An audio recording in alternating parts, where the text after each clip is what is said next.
Live. Today I am joined by my co-host Carlos Ponce, who's just outside of Mexico City, and Right. Kim Lantis in Hermosillo, Mexico. And we Hello. have our guest today. We have two co-founders guests today, Shannon Bex, who's the Chief Communication Officer, and Russell Hirtzel, who is the CTO of Books. The COO, right? COO, pardon me, of Books. It doesn't matter. One of those seats. It's the guys making things happen. And we're going to be talking about storybooks brought to life today. But before we go into that, let's let the guests introduce themselves. I'd like to first tell us a little bit about yourself. Sorry, Shannon, was that? Oh, okay. I heard it cut out for a second. My name's Shannon. Tell the audience who you are. Tell us a little about you. I'm Shannon, and actually, our other co-founder is my brother, Marshall Bex. He's the CEO. He couldn't join us today, but my background personally comes from the music industry. I was a multi-platinum touring and recording artist for more years than I'd like to say. But all my knowledge with the streaming and licensing rights has helped me with my acquisitions and my conversations with publishers and getting the content and the books for our platform. To you, Russell. Yeah, and so I'm Russell Hirtzel. As Tulio mentioned, I am the Chief Operating Officer, and I also am a co-founder, and I also head up production for books. So all of the animated storybooks that you see when you go on to books.com, I've been the one that's kind of spearheading that operation from a high level. My background is in character animation originally. So I went to art school initially and got my degree in animation.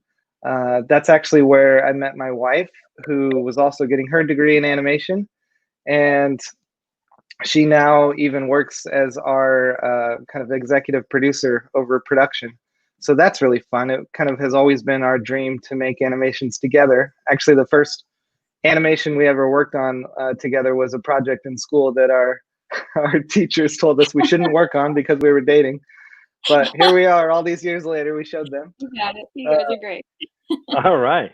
So, Fantastic.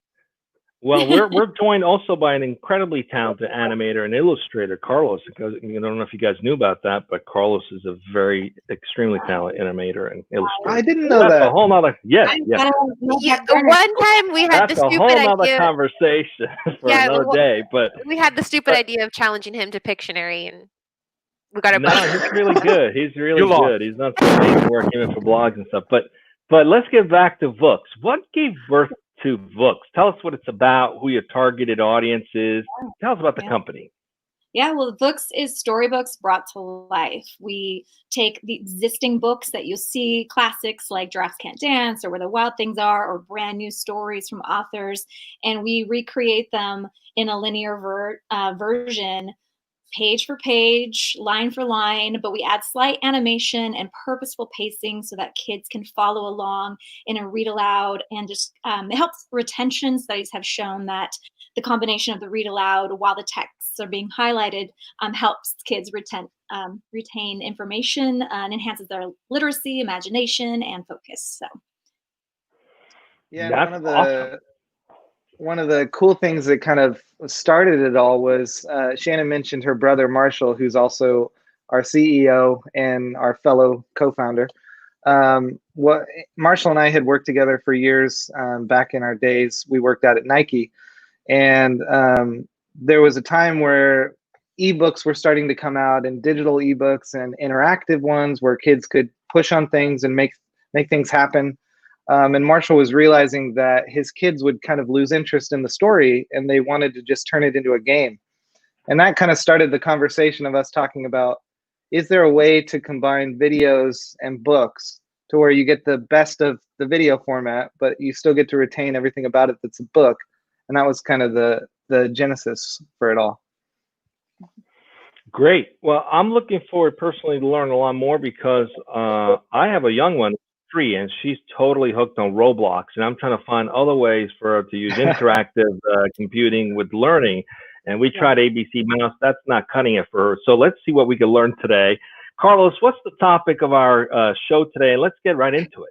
Absolutely, Tulio. Thank you so much. Well, today we're going to be speaking about the challenges of quality screen time. And our guests are going to be answering the question, does streaming storybooks crack the code? So that's what we're going to be talking about. They're going to be touching on the challenges of quality screen time and what it's all about. So the first question that I have from our guests, both Shannon and Russell, why did you choose this particular topic for today's conversation? Why do you think it's relevant nowadays?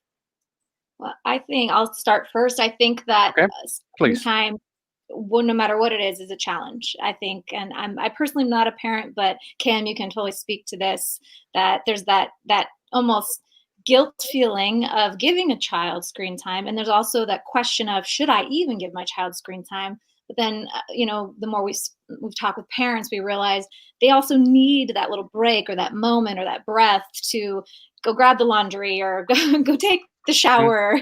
Right. And quality screen time is a very hard thing to find, especially the age demographic we're looking for. We're 2 to 8 years of age is our focus, and you don't want to throw them on YouTube, a kid's YouTube, and you don't want to just stick them in front of another just cartoon where they're just going to get that zombie effect, and you want to have them engaging with something. But sometimes apps are hard. Learning apps are hard because the parent might need to be there with them to help show them how to do it as well. So the concept of us doing a read aloud video version of a book is you can give your child an average books, which is 7.5 minutes, and know they're actually being read a book and retaining and encouraging literacy. So that's where we kind of decided to dive into that conversation today. Yeah, I think as a parent, I think you're right. Especially, I'll be honest, this is something that have struggled with throughout being a mother, probably relying more on the television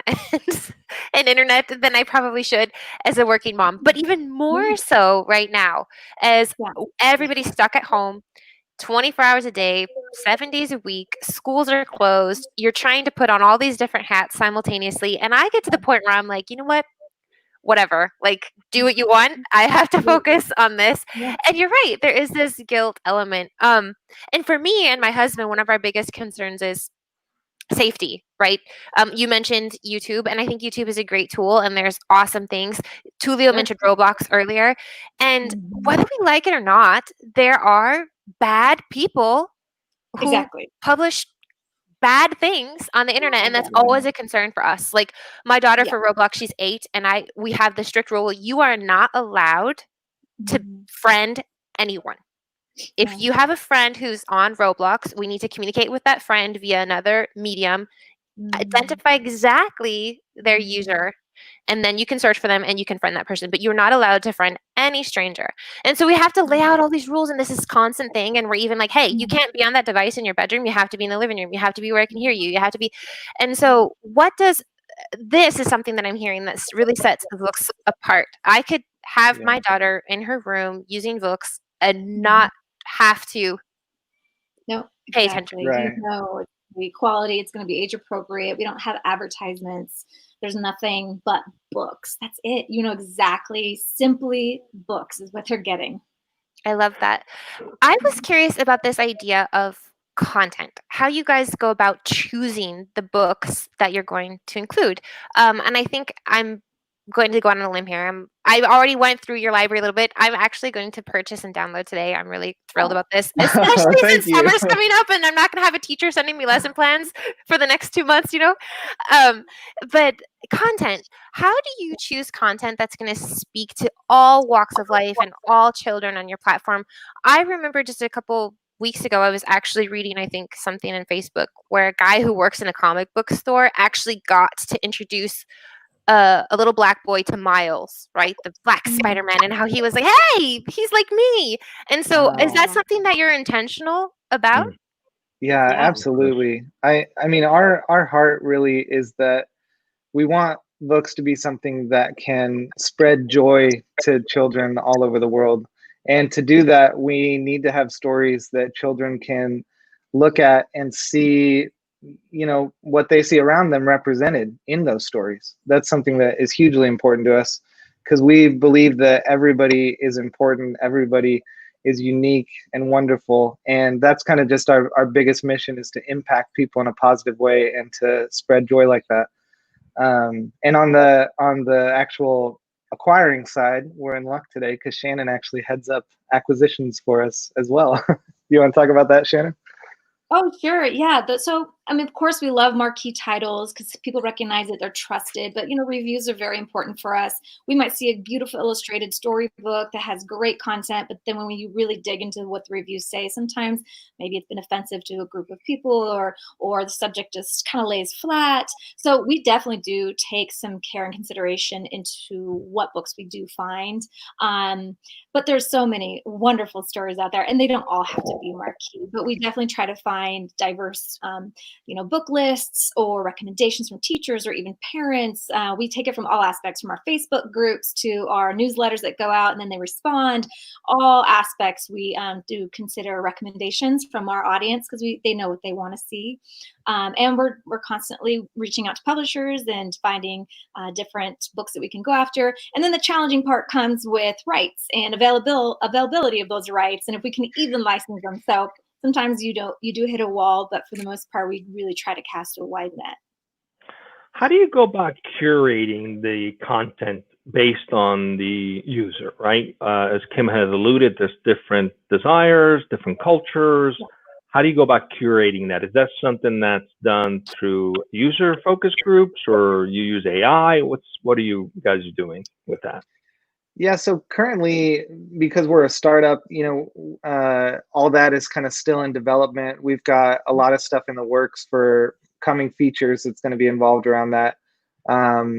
Things in terms of, learning and recommendations for what the kids will like, what they're watching, based on some, different indicators. And then also the idea of parents having the ability to choose the content that their kids maybe can see or can't see. We think that is really important, that parents are able to have that control, especially because, we want this to be a safe place for kids.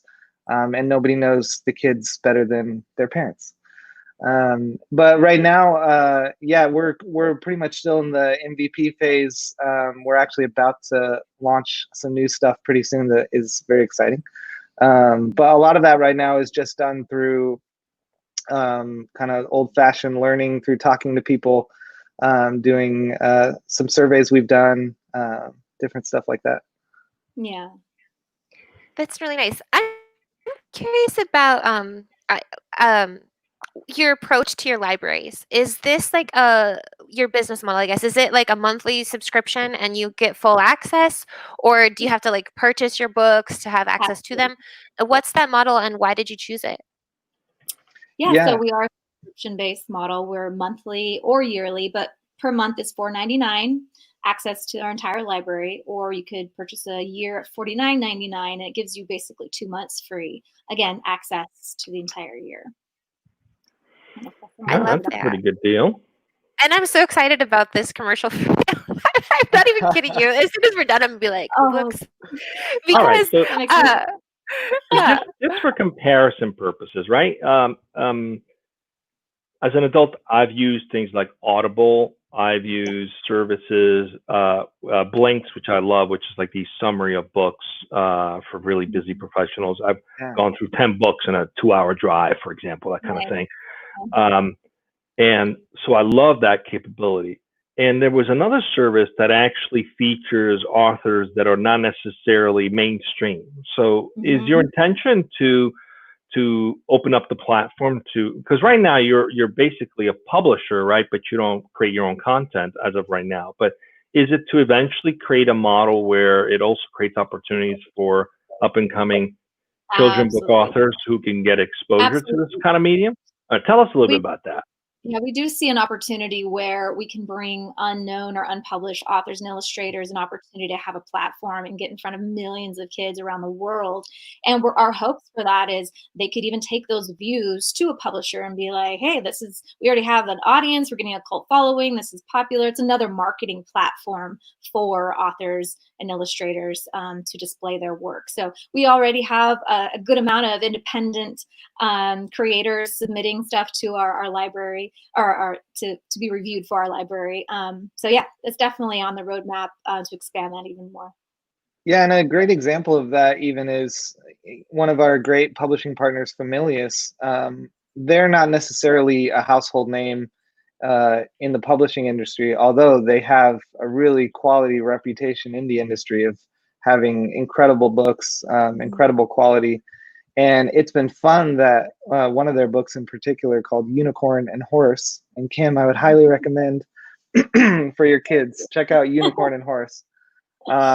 It largely outperforms even the marquee titles that are those household names.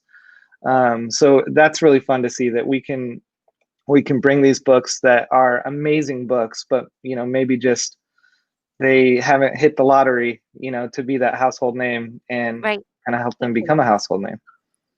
I got a question myself. This is because we're talking about books, right? Albeit digital books and streaming and all that, but there's still books, as Shannon mentioned. It's just, that's what you have. It's actual books and access through a digital platform. So my question is, because of the fact that we're talking about a cultural component here, we're talking about language, we're talking about even visuals, but especially language. How do you see books like reaching out to maybe other countries, other languages, other geographies, and what sort of challenges are involved in the process? And how do you plan? Is there any kind of growth in that sense? Yeah. And how are you going to go about it? Yeah, right now we are global, and our main focus is the English language, with anticipation of building our roadmap to other languages. The thing we found really encouraging is it's being so well received in many countries. So when the publishing industry, you realize a lot of times when the physical print books are licensed, they're only given print rights per country or per region, and some countries are not able to even access certain books. But because we're digital, we can be a digital library where books can be now accessed where they never could have before. And we've gotten some amazing response of books helping with a second language, English being a second language for their students or for their kids, and it's just been received so well. So right now we're still on that path, but we're completely open and will be diving into other languages in the future. Along Perfect. those lines, I'm along the future, I'm also curious to learn with the a lot of the educate from home scenarios that we've been under for the past few months. Is there plans to partner with academia, school systems, to potentially deliver even learning books? And what would be unique about what you guys are doing that's different than just a child having access to the words on the screen? What's the compelling component that increases learning or increases retention of information, or at least increases the attention span? Because we know how difficult it is to get these kids to pay attention to anything long term right now. So tell us a little bit about that. Are there any plans for that? How do you plan to do that? Yeah, there's a few different things that go into that. On the side of potentially teaming up with academia or whatnot, that's kind of another thing where we have some stuff in the works that we're trying for. One thing that we've kind of tried to walk this fine line of being, whichever way you want to turn it, the most educational entertainment app, or the most entertaining educational app. And where we've kind of landed is that we want to be seen as entertainment for the kids, because when kids see something as homework, it becomes less exciting to them. But there's a saying that Marshall, our CEO, likes to say about chocolate covered broccoli, that there's this idea that what we do with books is that we give kids what they want, which is this fun, engaging animation. But parents then know that the kids are also getting the educational aspect to it. So it's kind of the best of both worlds. And I think the engagement comes from the fact that we're starting from a basis that already kind of puts us ahead, and that is the book, the actual book. You have these pieces of art, essentially, that people have spent months poring over each image, every word that's in the book. And that's our foundation that we're building on top of. So there's not a lot we have to do to make it more engaging. We add the animation, we keep it limited, as Shannon said, purposeful. We add music and sound design, and all that together with that strong base, I think is what engages the kids so much. And then the kids don't even realize, at that point that they're actually being encouraged to read along. As they see the text animating across the screen and they hear it, they're getting word association. They're learning sight words without even realizing it. And beyond that, they're getting excited about books that they might not have been excited about before. We've had stories of kids who don't like reading just because it's something they struggle with, but then they watch a book on books and they realize, oh, there's an actual book of this as well. And then they get excited to go read the book. Yeah. Right. So that's fun. I don't know how well chocolate covered broccoli would work in my house, but I have. I love that blended- though. We're the I know. chocolate covered broccoli of reading. I love it. I know, but what I do is blend the vegetables with the minced meat, and then cook it, Smart. and then you can Nice. put it in the Yeah. But going back to this idea, is there any elements? First of all, I guess for older kids, can you turn the sound off and things so that they can actually do the reading on their own? Like, what elements? You mentioned the age groups 2 to 8. So what are the variations for those different levels? And also, have you incorporated like gamification, like badges or like tiers and things for them to like keep going? And everybody's children are so competitive. I was just wondering if you've incorporated that as well. At this point, we're steering away from any gamification, just to keep it as simple and clean and beautiful as possible, and not, the parents don't have to learn how the kids can win things for them. The parent can literally sign in and pass it over. So at this point, we're steering clear of gamification. But I do agree, kids like to feel rewarded for things or have accomplishments. And that's something on our roadmap too. Like right now, a small level of accomplishment is where we partner with Save the Children for their 100 days of reading, so that kids can incorporate their books time with that 100 days of reading challenge. So we definitely know kids love a challenge, and we have a read 10 books and read 10 or watch 10 books. So we kind of are trying to challenge kids too, especially for summertime, with earning and reading and it's celebrating, but nothing is technically done yet on the site for that. And then I blanked on your other question. Age groups. Oh, How, levels. 2 to 8.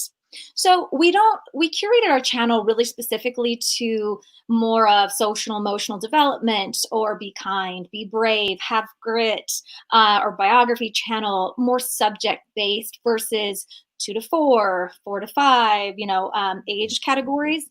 And we know that kids skew from 2 to 8 dramatically in their reading ability, but there are some 8-year-olds that aren't confident yet, and this is helping just reiterate things that they need with their literacy. And also, it's we read aloud to 2 and 3 and 4-year-olds. Sometimes we're reading books that are above their level, so they can start retaining larger words and understanding a broader vocabulary as well. So I will say our sweet spot is 3 to 6, but we still try and focus not too young of like picture books, board books, but we try to skew a little younger, but we definitely want to keep it pretty broad. I like it. And, going back to rewards, isn't learning just the reward in itself? Speaking of, right? I mean, that is the reward. Exactly. And my 8-year-old's like, But I have a question along those lines. I have a question. I don't know if it's too soon, or if you're planning to do a study, or you're already tracking this. Are they sort of improvement in communication skills of children that are more engaged in this kind of medium versus those who might struggle with just the book and, you know, getting through the lines. Have you seen anything along those lines? What kind of data do you have around that? I don't want to take Russell's light. Russell, if you want to go for this, but I have an answer a little bit. So I'll start. Yeah, go ahead. I'll piggyback on. I'm the youngest. I'm the youngest child between Marshall and myself, so I'm the talker. But you know, I think this is such a new concept, really, that we have yet to get that type of data, which we are launching some of our own independent studies to help support this. There is other research that's been done that shows read aloud with a parent, read aloud with an AI, the physical book. So it's definitely conversations that are happening, and we intend to keep digging and finding what that research is.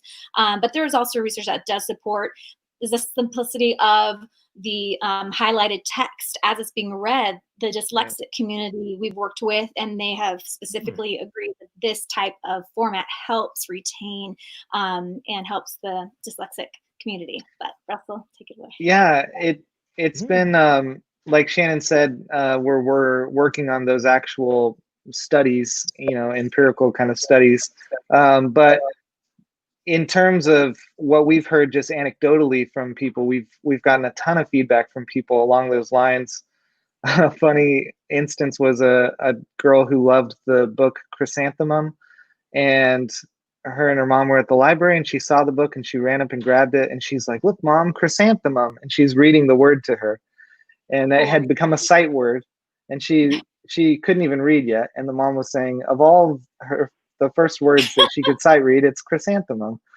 And we've got a lot of other kind of anecdotal things of people who say that, you know, it's encouraging their children to read more. They love that. Even like Shannon mentioned, the dyslexic community, there's been really great feedback on that, which is fun and kind of warms the heart, especially even to the point of we've had multiple people who work with autistic children or who have autistic children who really struggle to find ways to help them kind of be calm and centered and sit and watch something specifically.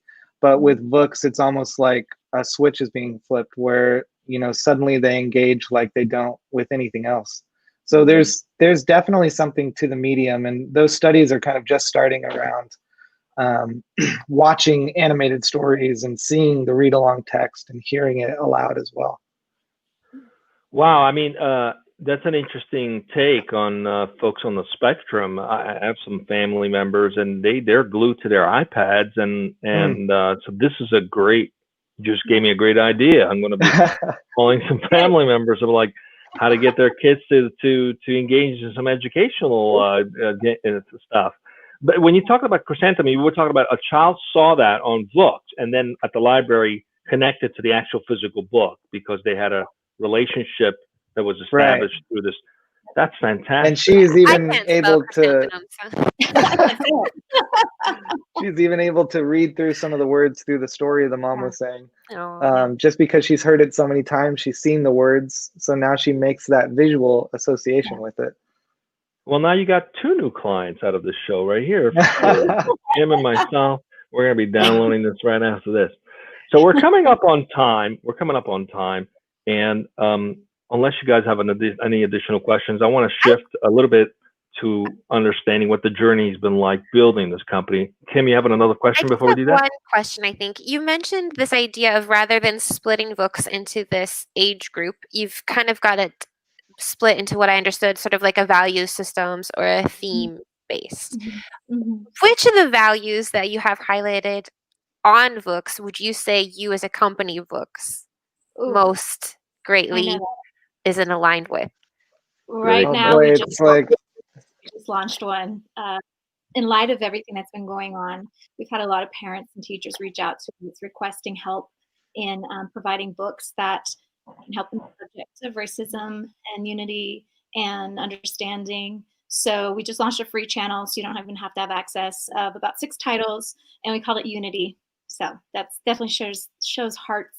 Our heart is, again, like Russell said, to spread joy, spread love, and you know, today's readers make tomorrow's leaders. So great values. Absolutely love that. All right, so let's wrap it up with one final question. What's this journey been like for you guys? What have you learned about yourself in building this business? Russell. Oh boy, we're getting introspective. That's good. I man, that's a really good question. Still learning, I right? think more than anything, it's been really challenging, to be completely honest.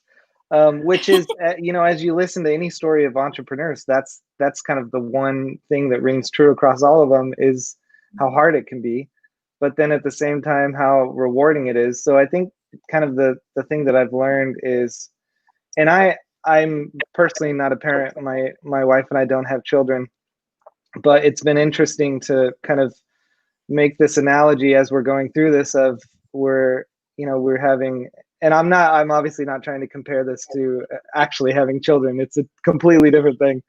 But just the analogy of having late nights where you're up with your baby, and you're having to stay awake all hours taking care of it, that your life becomes completely focused on it. And so I think for me, kind of just seeing the amount of effort that has to go into it, but then also as hard as it gets, also seeing that incredible reward you get out of it. If I see a video of a child watching something on books and laughing, it almost brings me to tears, because it just is kind of that fulfillment of everything that you've been working for. So I think that's probably been the biggest thing for me. No offense taken. I get it. I always say to myself sometimes that parenting is not happiness, but it is meaningfulness. Well, I mean, it sounds like one of the things you've learned is you can be a parent without having children. You can, you can have that spirit no matter what. So love that. What about you, Shannon? Good question. I think for me, just on the entrepreneurial side, the way my path was going, like in music, I never would have dreamt that an opportunity like this or transformation of my career like this could have happened. And I think a bit of advice for other people who might think, okay, this is my career, this is where I'm at, this is where I'm heading, this is where I'm going, and then life changes or something changes or a path to being open. And I'm so happy that I opened myself to this opportunity. And I'm just so fulfilled by it. And the team, Russell, my brother, and everyone that surrounds us is incredible. And they work so hard. And to me, it's just been such a joy. This journey has been a joy. Yes, long nights, but it makes it easy. Well, congratulations, Shannon. You're joining a group of very powerful women who have come from the entertainment space and recording artist space, who have become entrepreneurs. Several very strong women that we know very well. So congratulations. We wish you a lot of success with that. And we're wrapping that up. Thanks for joining us today. And for the audience watching, on Monday, we're going to have our recap show. It's at 1 p.m. We're going to recap 2 shows. We're going to recap this show, the key things we've learned here. So come back to take notes. It's 10 minutes. We do it all in 10 minutes. And we're going to recap yesterday's show as well. So we look forward to having you back. And Carlos, for next week, what do we have on tap?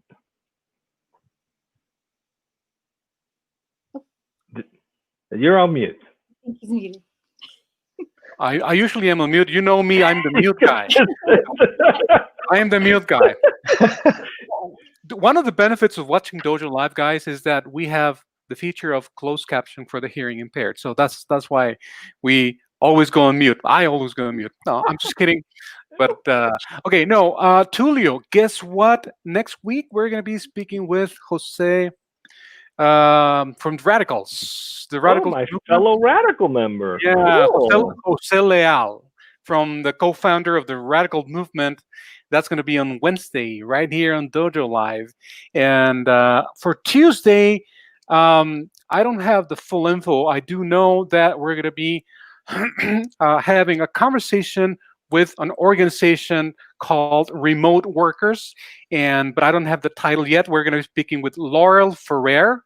That's from Distributed Consulting. That's the name of the company, about remote work. So that should be interesting and relevant for obvious reasons. So that's for next week, Tuesday 1 p.m., Wednesday 1 p.m. Laurel Ferrer from Distributed Consulting, and Jose Leal from Radicals. That's what we have, Tulio.